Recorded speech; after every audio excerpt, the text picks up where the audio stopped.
The Battle of Plataea in 479 BCE was a defining moment in the Greco-Persian Wars, pitting the mighty Persian Immortals against the disciplined Greek Hoplites.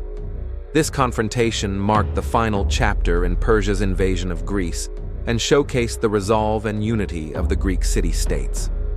Let's explore the events leading up to this legendary battle and the legacy it left behind.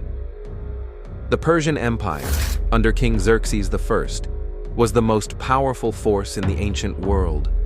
After their victories at Thermopylae and the destruction of Athens, the Persians seemed unstoppable.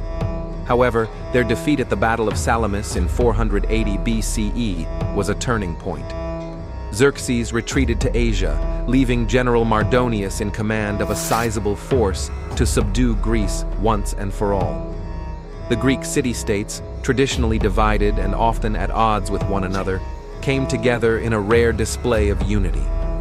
Led by the Spartan general Pausanias, the Greeks assembled a formidable coalition of hoplites, including soldiers from Athens, Corinth, and other city-states. Their combined force numbered around 100,000, facing a Persian army of similar size, but with vastly different tactics and weaponry. The Persian Immortals, an elite unit within Xerxes' army, were renowned for their discipline, combat skills, and fearsome reputation. Armed with wicker shields, short spears, and daggers, they relied on agility and overwhelming numbers to dominate their enemies. In contrast, the Greek hoplites fought in tightly packed phalanxes, wielding long spears and heavy shields, their strength lying in cohesion and teamwork. The battle took place on the plains near Plataea, a strategic location in central Greece. For several days, both armies maneuvered and skirmished, neither willing to commit to a full-scale engagement. Mardonius attempted to lure the Greeks into a disadvantageous position, but Pausanias held firm, waiting for the right moment to strike. The turning point came when the Greeks, running low on supplies, began to reposition their forces. Mistaking this as a retreat, Mardonius ordered his troops to attack.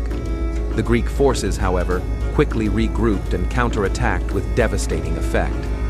The hoplites' phalanx formation proved impenetrable, and the Persian lines began to collapse under the weight of the Greek assault. In the chaos of battle, Mardonius was killed, further demoralizing the Persian troops. The Immortals fought valiantly, but were unable to withstand the disciplined onslaught of the hoplites. The Persian army was routed, with many soldiers fleeing back to Asia Minor. The Greeks emerged victorious, securing their freedom and ending the Persian threat to mainland Greece.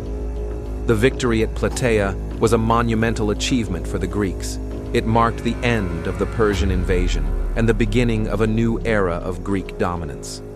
The battle demonstrated the effectiveness of unity and strategy over sheer numbers and power. For the Persians, it was a humbling defeat that marked the limits of their imperial ambitions. The legacy of the Battle of Plataea endures as a testament to the resilience and determination of the Greek city-states. It highlighted the importance of unity in the face of a common enemy and laid the groundwork for the golden age of Greece, which would see the rise of democracy, philosophy, and the arts. The Persian Immortals versus the Greek Hoplites is more than just a clash of armies. It's a story of courage, strategy, and the enduring spirit of a people fighting for their freedom. As we reflect on this epic battle, we are reminded of the timeless lessons it holds about leadership, resilience, and the power of unity.